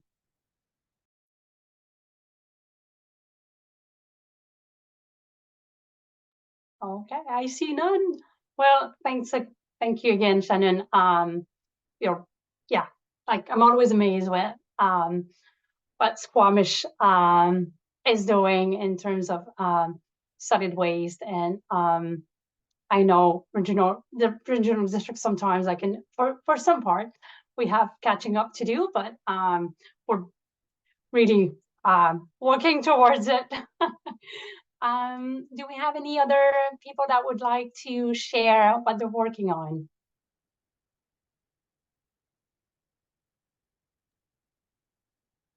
Oh. Yes, Denise. I could, Oh, after, I'll be next. okay, thank you, Rhonda. I was going to say, I don't have to be first either. So, yeah, I would agree with you again on that, Mary Lou, that I think the district of Squamish does a great job sort of keeping the ball moving and sort of setting goals and moving forward for the community. So that is a win. I agree. Just a little bit, I mean, we're working on all the same things, I guess, that Shannon would be working on. So I've cut a couple of things off my list. I did put in the notes, Shannon, and I'm not sure if you got it on the tourism communication in Squamish. I'm wondering if that's something that we can task Tourism Squamish with reaching out to their membership with, because I think you guys already have a lot of really great documents. So if maybe we could get just have the tourism group hand out that little bit of that pie, that might be helpful for you. You're carrying the lion's share, I think, of the work. So some of the things that we're working on is that we've been working on a waste audit with Whistler in the commercial waste diversion rooms, specifically targeting restaurants. And I think that is largely because when you look at the waste profile from either Squamish or Whistler, which are similar, about what's actually still in that the waste that's going into the landfill at the transfer station, 30% of that is still organic material at a time when we have ways of dealing with that. That's fairly simple, and it's also easy to identify what it is. Basically it's a matter of setting up a system and deciding you're going to do it. But haulers, ourselves included, will pick up easily. There's places in the corridor, as Scott can tell you, that accept the organics. So this is a pretty easy one to do. So Whistler has targeted that. And so we've gone through, they gave us a list of, I think, 75 businesses, which turned out to be 75 restaurants, which turned out to be, I think, about 50 waste rooms that we've gone in and looked at and said, okay, what's going on here? Now, of course, as a contractor, we're in there every day, looking in the rooms, and we see what's going on, but it's not up to us to say anything to anybody. The customer could be doing more of this or less of that, or we're they're mixing up their waste. As a rule, that's just, none of our business. So in this case, it is our business because we're going in and specifically taking pictures and looking at what's going on. And it's actually, it's fascinating to kind of see that information about who isn't maybe doing organics at all, or what other items are they not doing at all. And if you're a restaurant, of course you're going to have glass and mixed containers, and there's no way out of that in addition to organics, and a lot of them don't have it.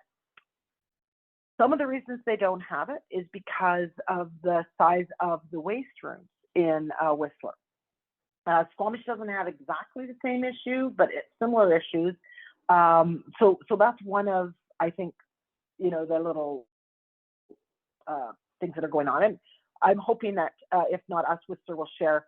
It won't be our results ultimately, it'll be Whistler's results to share, but that is something that we're working on.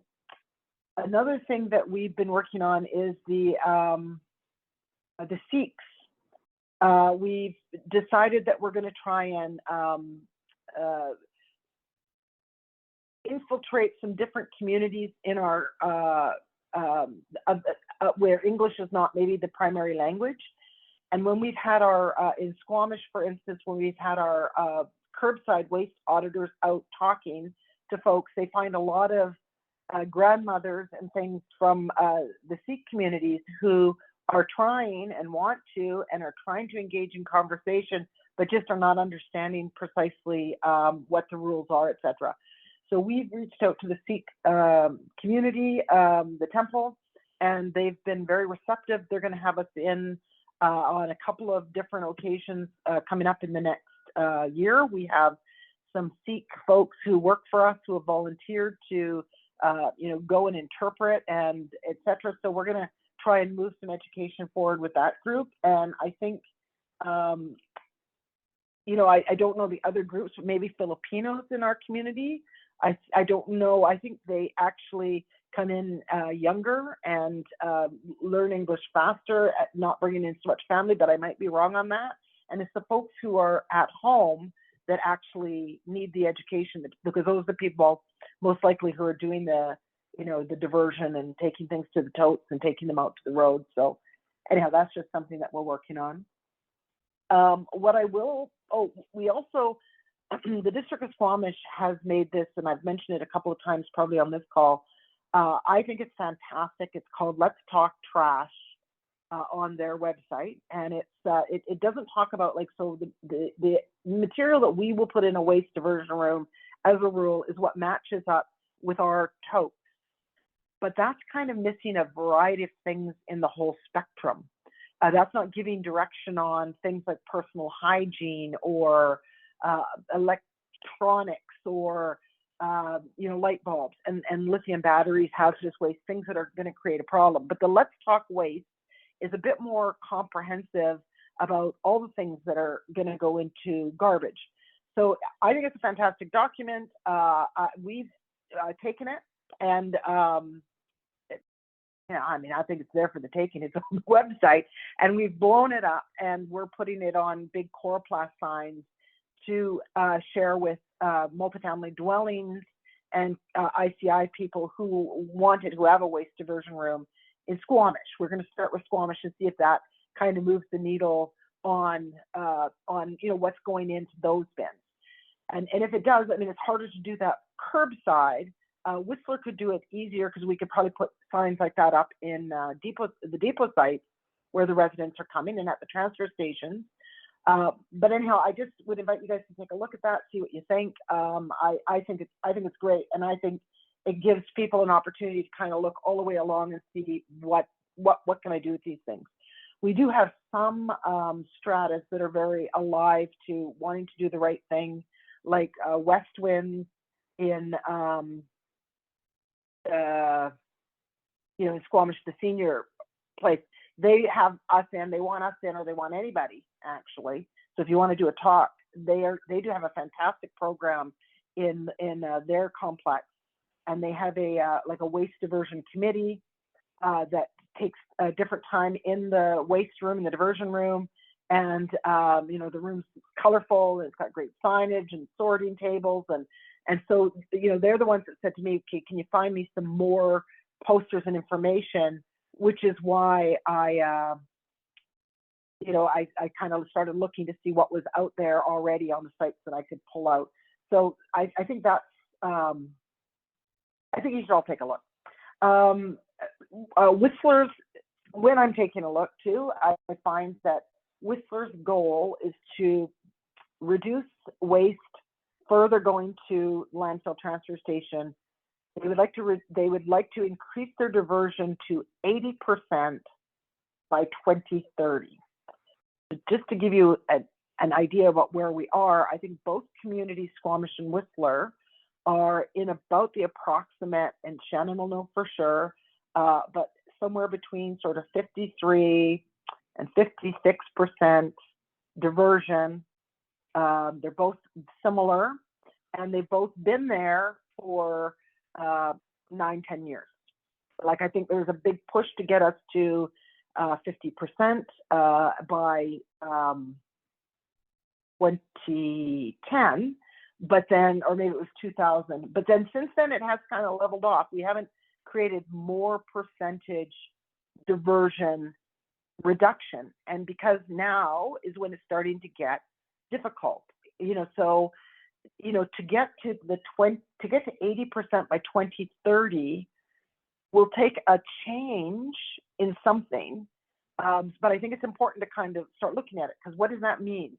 Like, I think to this point the municipalities have been very, like, we're going to educate, we're going to give opportunities, we're going to make it available, we're going to give the information. My suspicion is that the intention, and I can't speak for either community, but I think to get there now, you would have to start talking about fines, etc., to, for ICI and residents. If you're not willing to kind of make the change yourself when we've given you every opportunity to, then, I think probably the next step is going to be like opening garbage bags at depot sites, opening things, or I don't know, and then sort of and rejecting loads that have things in them, like, like I say, 30% is what is still organics in the tote. So we did no other change and just eliminated organics in going into the landfill and the transfer station in both communities. We'd probably reach that goal just there. One thing that is a good news thing, I think, is, and I do think we lose sight of it a little bit, is that the actual amount of garbage, certainly Whistler for sure, I mean, this might not be true in Squamish, I don't think it is, but in Whistler, they have maintained about the amount of waste has remained the same.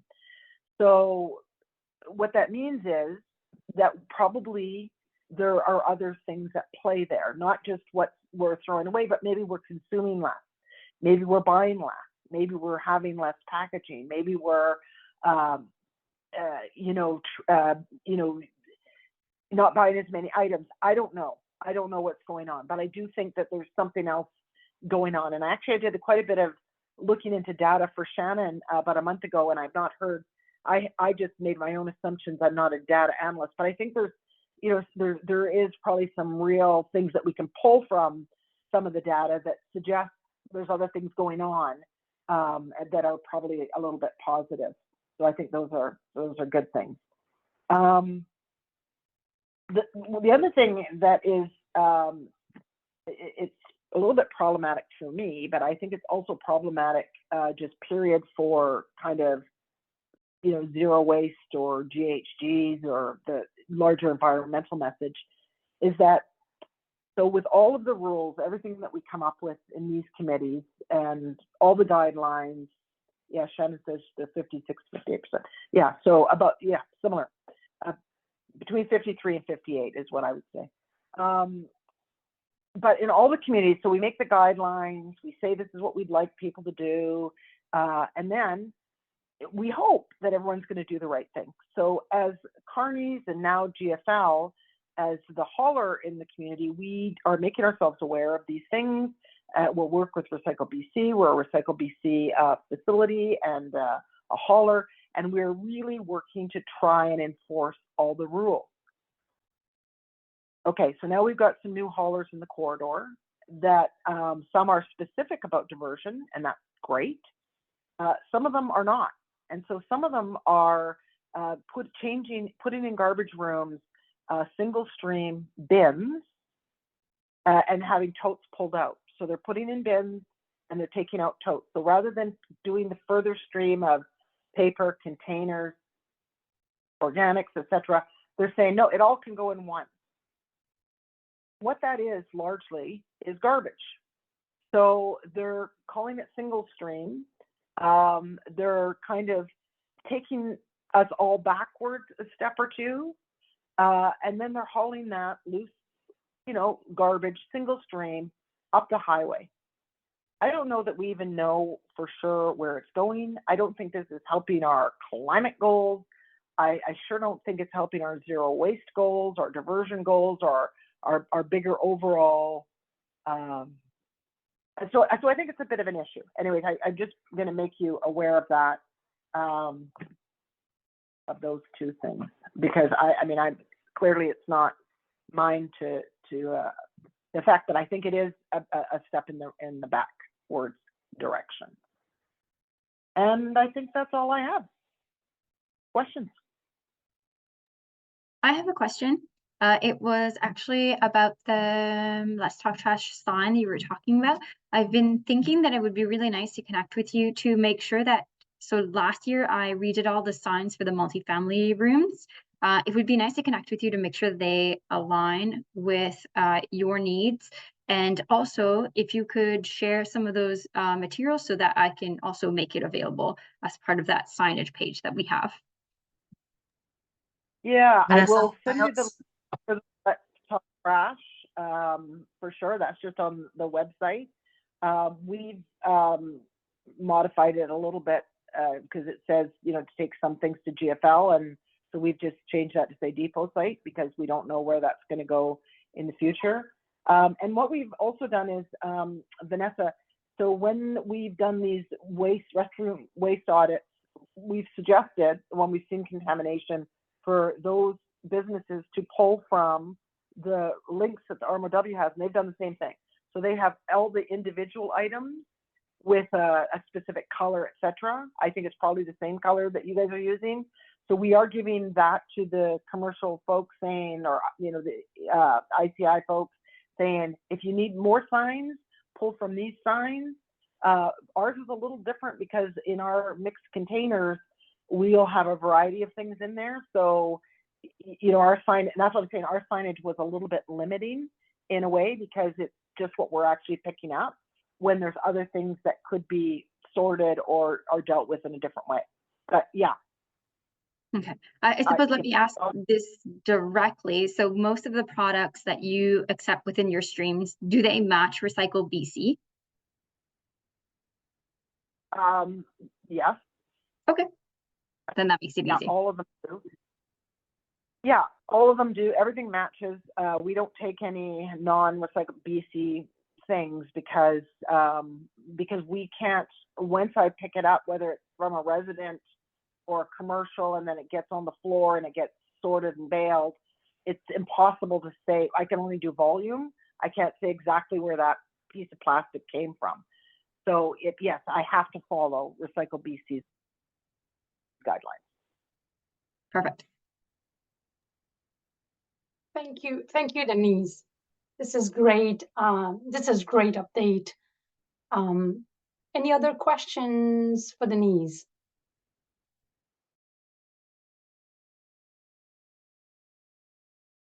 Okay, thank you.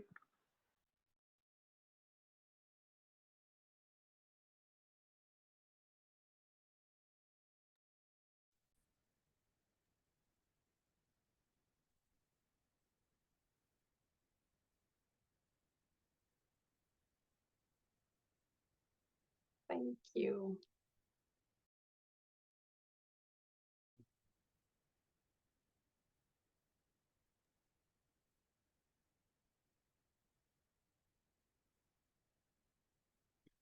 Should I go forward? Okay. So yeah, just I'm sure you know the many things that Aware is doing. I just wanted to express some of the things I'm doing specifically.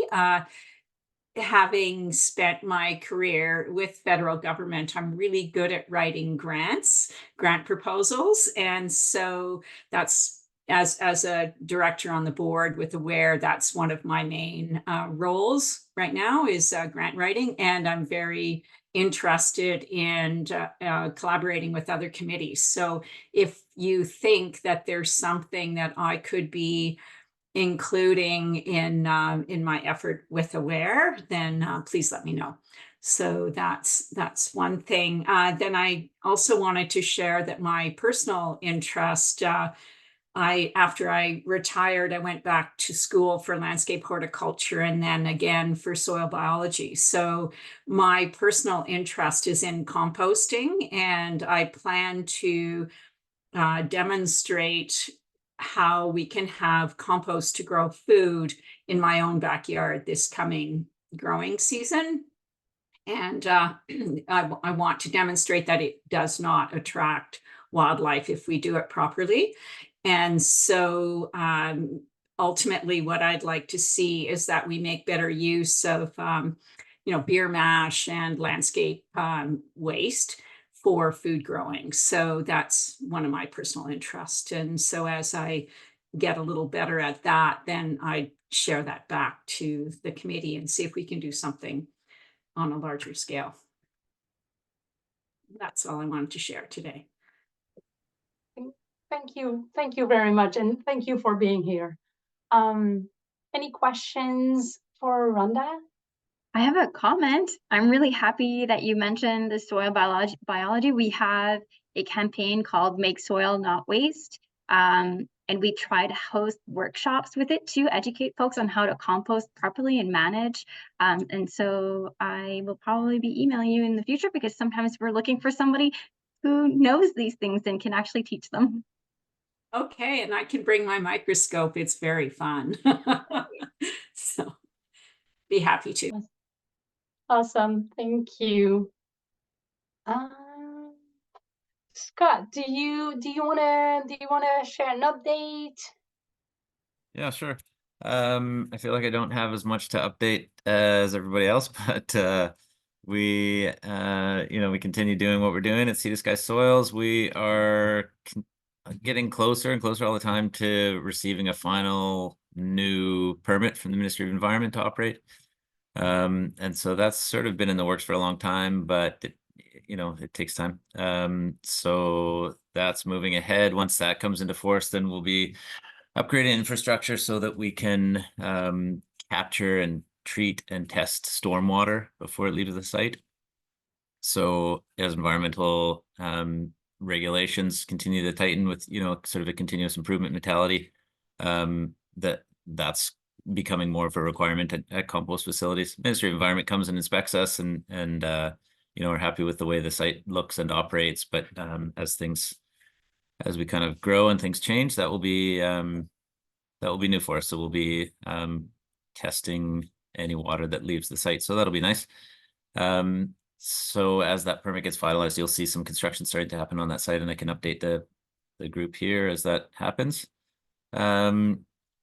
What else? I mentioned that we get some wood waste coming from some of the local producers. We continue to get a bit of everything else as well.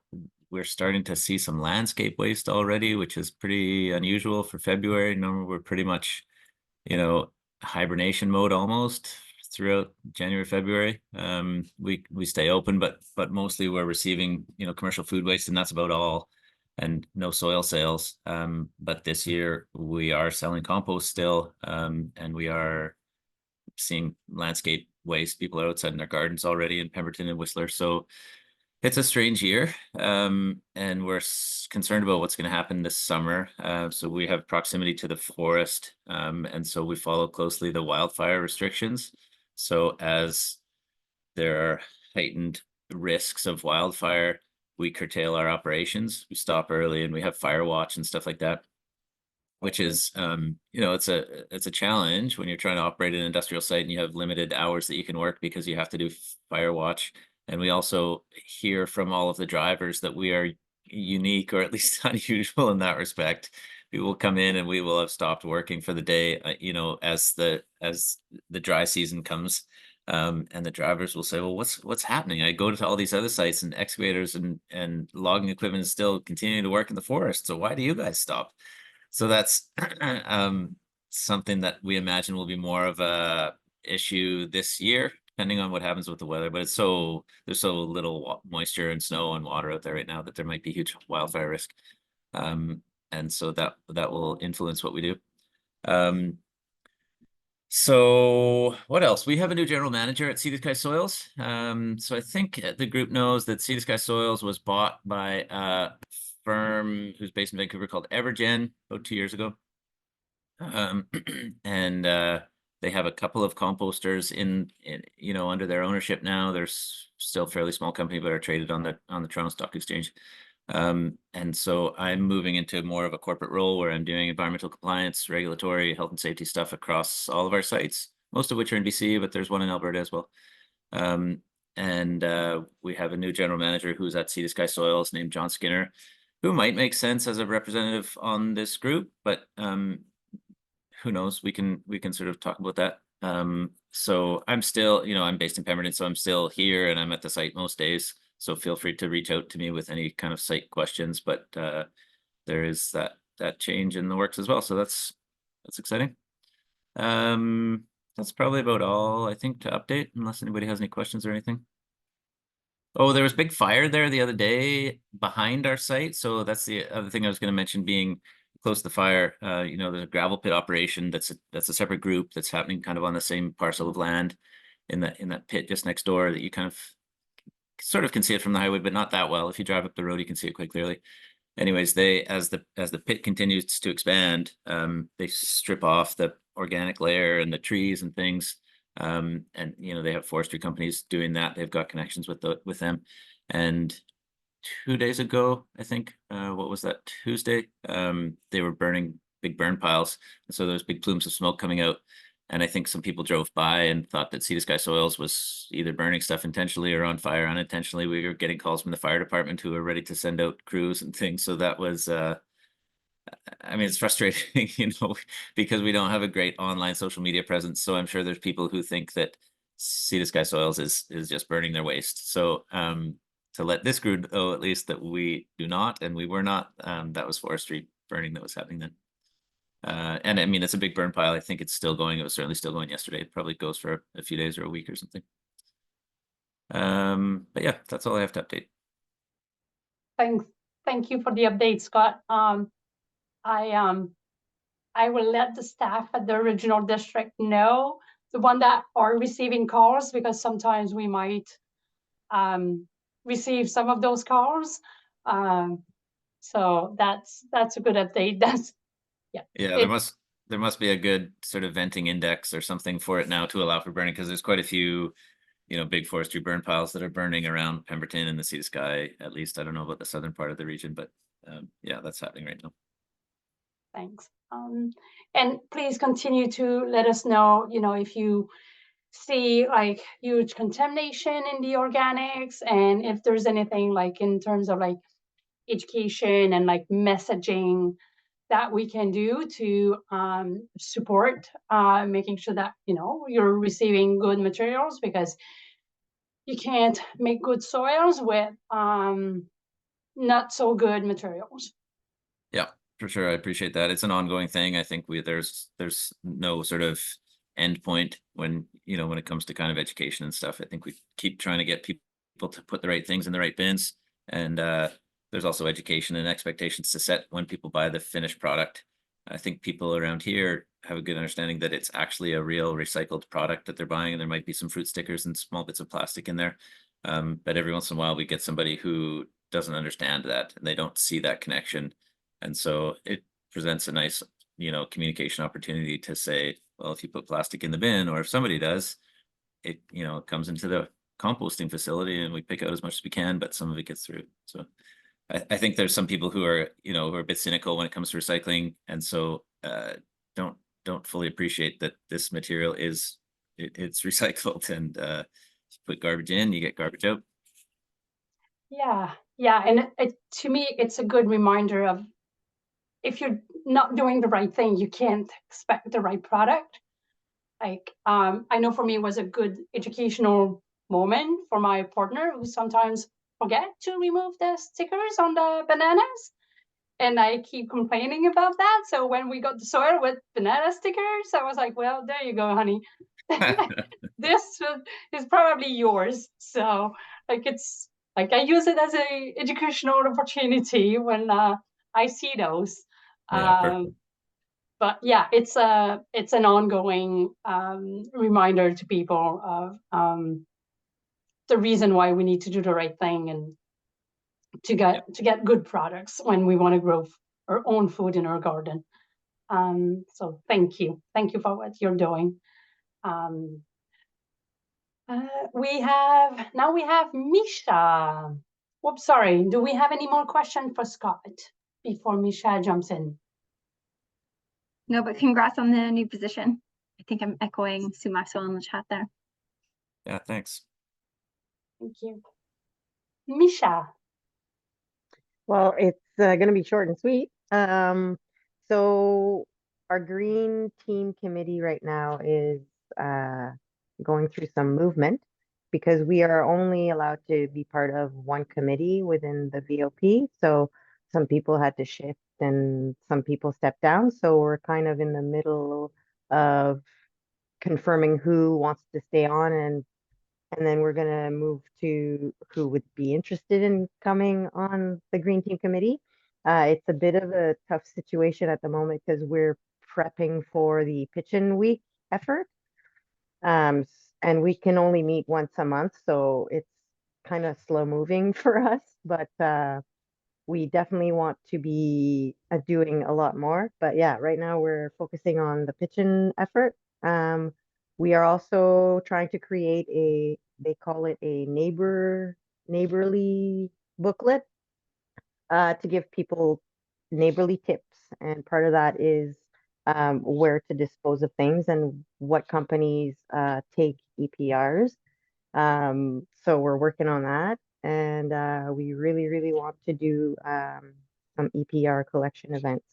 I don't know if it's a every 4-month situation or bi-yearly or what, but yeah, we definitely want to do more of that. And we're also, I specifically am also dealing with a lot of household garbage in our bins, and I'm trying to find solutions and ways to mitigate that. But yeah, it's ongoing. So any tips will be appreciated.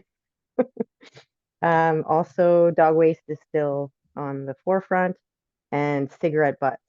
I did put out some ashtrays throughout. I know that it's not really supposed to happen, but it is helping. But it's a huge problem. I didn't realize we had so many smokers. Anyway, that's pretty much it for me at this point. Well, thank you so much. We really appreciate you, and we'll work with you for the pitching week and those events and those booklets as well. Like, reach out to Vanessa. I'm sure the materials we have can be used and modified in a way that that we can make sure that it suits like everyone's need, and so you don't have to start from scratch. Yeah, totally. Vanessa, do we have any questions, comments for Misha?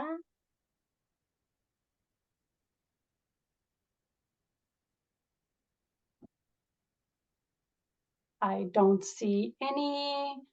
Vanessa, do you have anything? Well, just quickly, I can say that I'm currently working on some accompanying material for the Food Waste Action Week, which is from the 18th of March to the 24th. Love Food, Hate Waste always puts out a social media campaign. And so I'm trying to see if we can have a bit of a tactile activity to go with the virtual campaigns. I know that I can definitely do it at the Pemberton Library, so I'll have a refrigerator from Love Food Hate Waste printed where kids can put the fruit on the refrigerator, and then I'm just trying to see if there's anywhere else where they can host the fun game that educates parents while kids are enjoying it.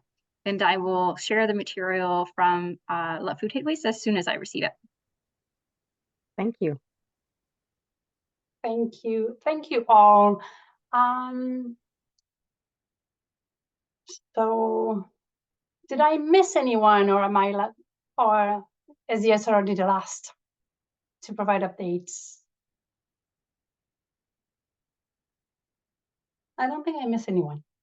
Well, besides all the actions on the solid waste management plan, the regional district entered into an agreement with MAR, so Major Appliances Recycling Roundtable. So that means that at Goldbridge, Lillooet, and Pemberton will be able to accept large appliances for free. So this is great. It's been in the list of things to do for a long time. So I'm really happy that as of March 1st, we'll be able to receive large appliances for free, and hopefully we'll see less of those as illegal dumping.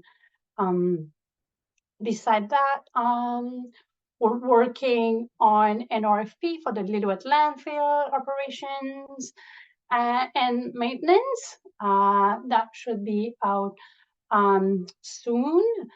We're also working on a efficiency review for Devon Transfer Station and for Lillooet landfill as well, kind of like oversee, just look at the entire operation and how we can do something different, like kind of ease the traffic flow. What kind of materials could we add to this to increase diversion?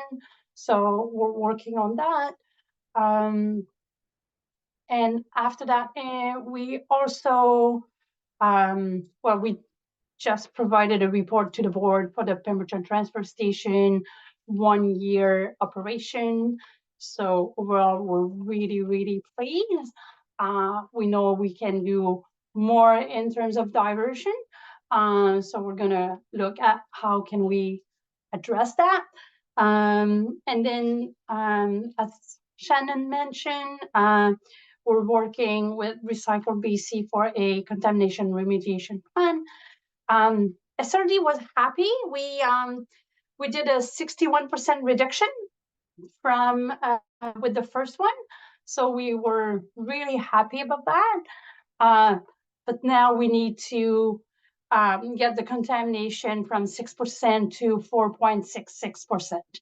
So that's going to come, like that's going to be hard work to get to that low contamination rate. But we just sent the version 2, the 2024 version, to Recycle BC this morning. So hopefully we can meet our target. So those are the big ones that we are working on right now. And emergency debris as well, we want to work on that. Shannon mentioned one for Squamish. We want to have one kind of like for the region. We still need to look into that a little bit more of how it's going to look like, but we're working on that. And I'm very excited about those bins that you mentioned, Shannon. I'm going to reach out and see what we can do for textile and books, because I know those are the one we're still receiving quite a bit of textile in the waste stream, and books, we're still seeing quite a bit of books in the recycling stream. So I'm gonna reach out to get a contact person and see what we can do moving forward, and try to find the best place to avoid illegal dumping around it, to avoid attractants, but still providing the option to the people.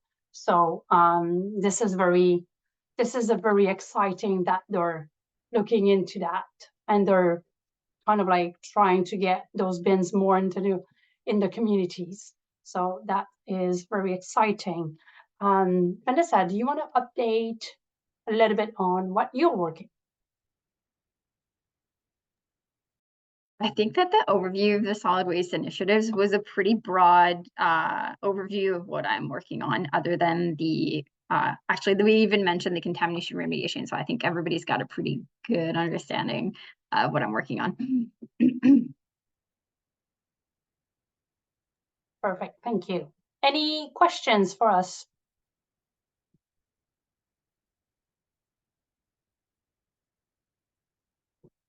As I see none, I am happy to say that at 11:33, we can adjourn the meeting.